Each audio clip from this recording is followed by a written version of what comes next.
yang dimaksud dengan manajemen mutu proyek? Nah, benar sekali. Manajemen mutu proyek dapat didefinisikan sebagai sistem terstruktur dengan serangkaian alat, teknik, dan filosofi yang didesain untuk menciptakan budaya perusahaan yang memiliki fokus terhadap konsumen, melibatkan partisipasi aktif para pekerja, dan perbaikan kualitas yang berkesinambungan yang menjunjung tercapainya kepuasan konsumen secara total dan terus-menerus. Seorang manajemen proyek harus memasukkan dan mengadakan pelatihan manajemen kualitas. Hal-hal yang menyangkut kualitas tersebut, yang pertama, produk atau pelayanan atau proses pelaksanaan. Yang kedua, proses manajemen proyek itu sendiri. Terdapat dua teknik atau model yang telah sukses digabungkan dan diterapkan dalam pelatihan pada konsultan konstruksi dalam meningkatkan kinerja proses dari manajemen proyek. Yang pertama, Continuous Quality Management. Yang kedua, Proses Management Model. Teman-teman sekalian, yang dimaksud dengan Continuous Quality Management ialah cara yang digunakan sebuah perusahaan yang mana dapat digunakan untuk meningkatkan proses bisnis mereka. Hal ini merupakan cara hidup dari semua organisasi yang ingin mencapai posisi yang lebih kompetitif dalam arus industrialisasi yang cepat. Sedangkan yang dimaksud proses manajemen model ialah cara yang digunakan untuk menghubungkan faktor kesuksesan yang kritis pada proses bisnis. Adapun beberapa syarat penggunaan dalam manajemen mutu proyek. Yang pertama, inspeksi. Yang kedua, pengendalian mutu. Yang ketiga, pemastian mutu.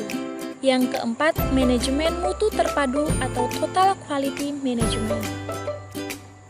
Yang dimaksud dengan inspeksi adalah alat untuk mengukur kegiatan proses konstruksi untuk memeriksa apakah standar spesifikasi udah dicapai.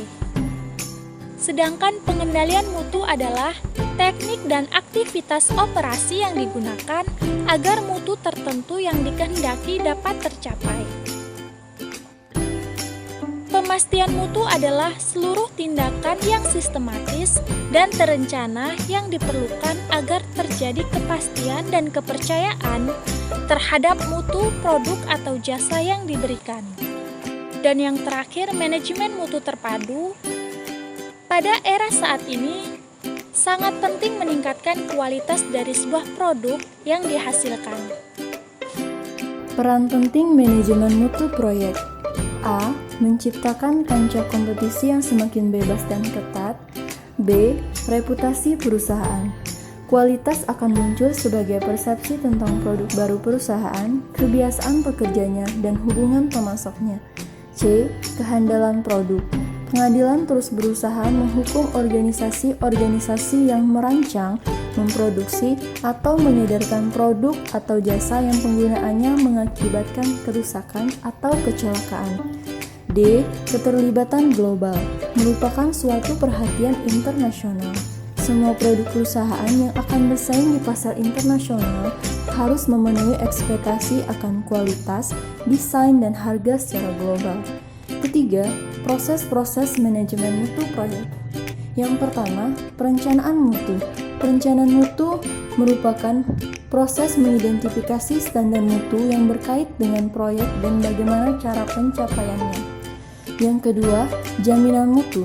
Jaminan mutu merupakan proses mengevaluasi keseluruhan pencapaian proyek untuk memastikan proyek tersebut sesuai dengan standar mutu yang telah ditetapkan. Ketiga, pengendalian mutu. Pengendalian mutu merupakan proses monitoring proyek secara khusus untuk memastikan bahwa pelaksanaan proyek telah memenuhi standar mutu serta untuk mengidentifikasi cara meningkatkan mutu secara keseluruhan. 2. Perencanaan, penjamin, dan pengendali mutu proyek. 1. Perencanaan mutu proyek. Perencanaan mutu merupakan identifikasi standar mutu yang relevan terhadap proyek dan bagaimana memenuhinya.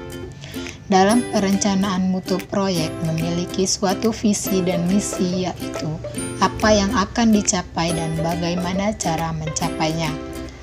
Tujuan dari adanya perencanaan mutu proyek adalah untuk mencegah cacat dengan cara memilih bahan yang tepat, melatih dan menanamkan pengertian tentang mutu, serta merencanakan proses yang menjamin hasil yang tepat. 2. Penjaminan mutu proyek. Penjaminan mutu proyek adalah semua kegiatan yang terencana dan sistematis, diterapkan dalam sistem mutu yang menyediakan keyakinan bahwa proyek itu akan memenuhi standar mutu yang relevan. Hal ini harus dilakukan di seluruh proyek. Sasaran dari penjaminan mutu ini adalah adanya peningkatan mutu yang berkelanjutan. Terdapat sebuah konsep mengenai penjaminan manajemen mutu, yakni Total Quality Management atau TQM, dengan menggunakan berbagai cara antara lain A. Benchmarking. Benchmarking merupakan pemilihan standar kinerja yang mempresentasikan kinerja terbaik dari suatu proses atau aktivitas. Benchmarking meliputi pemilihan standar produk, jasa, biaya, atau kebiasaan yang mewakili suatu kinerja terbaik dari proses atau aktivitas serupa dengan proses atau aktivitas Anda. Langkah-langkah menetapkan benchmark antara lain: 1. Menetapkan apa yang akan dijadikan benchmark, membentuk tim benchmark, mengidentifikasi, mengumpulkan dan menganalisis informasi, dan mengambil tindakan untuk menyamai atau melebihi benchmark. B. Perbaikan berkesinambungan. TQM membutuhkan perbaikan berkesinambungan yang tidak pernah berhenti, yang mencakup orang, peralatan, pemasokan, bahan, dan prosedur. Dasar filosofi ini yaitu setiap aspek dari operasi perusahaan dapat diperbaiki. Tujuan akhirnya adalah kesempurnaan yang tidak akan pernah diraih tetapi selalu diupayakan. C. Six Sigma. Six Sigma merupakan proses untuk menghemat waktu, meningkatkan kualitas, dan menurunkan biaya. Six Sigma juga sebuah sistem yang menyeluruh, yaitu strategi, karena berfokus pada kepuasan pelanggan total dan disiplin. D. Pemberdayaan pekerja. Pemberdayaan pekerja berarti melibatkan pekerja pada setiap langkah proses produksi. Secara konsisten, literatur bisnis menyatakan 85% permasalahan kualitas terletak pada bahan dan proses, bukan pada kinerja pekerja. E. Just in time atau JIT. Konsep JIT digunakan untuk perbaikan berkesinambungan dan penyelesaian masalah. Dalam konsep JIT, barang diproduksi dan diantarkan saat mereka dibutuhkan atau saat ada permintaan. F. Konsep Taguchi. Genichi Taguchi memberikan 3 konsep yang bertujuan memperbaiki kualitas produk dan proses, yaitu 1. Konsep ketangguhan kualitas. 2. Fungsi kerugian kualitas. 3. Kualitas berorientasi pada sasaran. Pengendalian mutu proyek. Apa yang dimaksud dengan pengendalian mutu proyek? Pengendalian mutu proyek adalah mengendalikan jalannya pelaksanaan proyek agar mendapatkan mutu yang baik dan sesuai dengan syarat yang ditentukan dalam kontrak. Pengendalian mutu melakukan tindakan-tindakan berupa testing, pengukuran, dan pemeriksaan untuk memantau apakah kegiatan konstruksi telah dilakukan sesuai dengan rencana. Mutu disebut juga dengan kualitas. Dalam kerangka ISO 9000 didefinisikan sebagai ciri dan karakter menyeluruh dari suatu produk atau jasa yang mempengaruhi kemampuan produk tersebut untuk memuaskan kebutuhan tertentu. Dalam hal ini berarti kita harus dapat mengidentifikasikan ciri dan karakter produk yang berhubungan dengan mutu dan kemudian membuat suatu dasar tolak ukur dan cara pengendaliannya. Pengendalian mutu diharapkan dapat memenuhi aspek-aspek sebagai berikut, Yang pertama, melaksanakan inspeksi. Yang kedua, memeriksa dokumen sertifikasi. Dan yang ketiga, menyaksikan pelaksanaan dan menganalisa hasil pengujian. Dalam pengendalian mutu proyek terdapat quality asuransi. Quality asuransi adalah seluruh tindakan yang sistematis dan terencana yang diperlukan agar terjadi kepastian dan kepercayaan terhadap mutu produk atau jasa yang diberikan.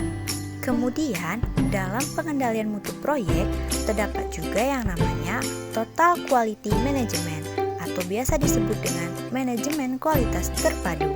Pada era saat ini, sangat penting meningkatkan kualitas dari sebuah produk yang dihasilkan. Tekanan ini banyak datang dari perusahaan-perusahaan besar internasional seperti perusahaan mobil dan komputer. Persaingan antar perusahaan tersebut lebih memaksa mereka untuk lebih lagi meningkatkan kualitas produk yang dihasilkan agar mendapat kepercayaan dari pasar.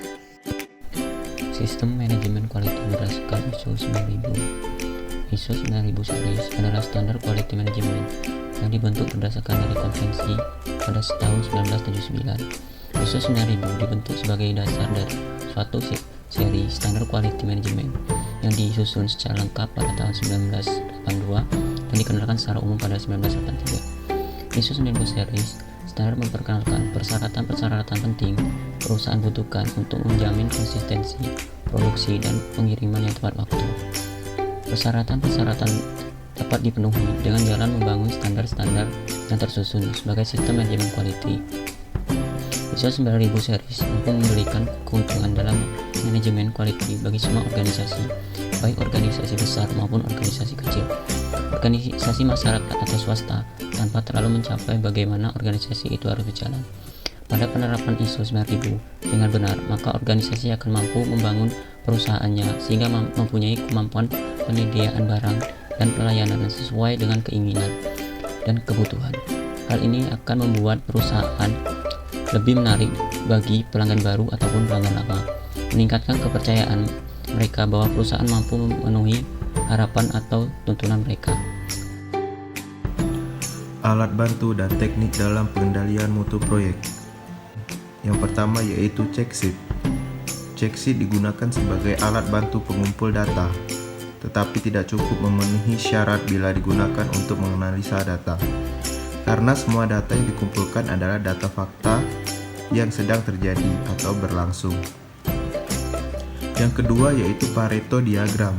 Dalam diagram Pareto akan dapat diketahui suatu faktor yang prioritas dibandingkan dengan faktor lainnya, karena faktor tersebut berada pada urutan terdepan ataupun tertinggi pada deretan sejumlah faktor yang dianalisa. Yang ketiga yaitu histogram, dikenal juga sebagai grafik distribusi frekuensi, salah satu jenis grafik batang yang digunakan untuk menganalisa mutu dari sekelompok data atau hasil produksi, dengan menampilkan nilai tengah sebagai standar mutu produk dan distribusi atau penyebaran datanya. Secara umum, histogram biasanya digunakan untuk memantau perkembangan produk baru, penggunaan alat atau teknologi produksi yang baru, memprediksi kondisi pengendalian proses, hasil penjualan, dan manajemen lingkungan. Yang keempat yaitu scatter diagram. Scatter diagram merupakan alat bantu untuk mendeteksi korelasi atau hubungan antara dua variabel atau faktor, sekaligus memperlihatkan tingkat hubungan tersebut, kuat ataupun lemah. Pada pemanfaatannya, scatter diagram membutuhkan data berpasangan sebagai bahan baku analisisnya, yaitu sekumpulan nilai X sebagai faktor yang independen berpasangan dengan sekumpulan nilai yang sebagai faktor dependen. Yang kelima yaitu control chart, grafik yang akan menggambarkan stabilitas suatu proses kerja. Melalui gambaran tersebut akan dapat dideteksi apakah proses tersebut berjalan baik ataupun tidak. Control chart berguna untuk memonitor proses operasional atau produksi agar bila terjadi suatu penyimpangan dapat segera ditindaklanjuti. Yang keenam yaitu graph atau block diagram, pie chart, sun chart, dan etc. Penggambaran grafik yang tepat akan memberikan kemudahan dalam membaca data yang ditampilkan, sehingga memungkinkan untuk penelitian ataupun analisa lebih lanjut. Yang ketujuh yaitu Ishikawa diagram.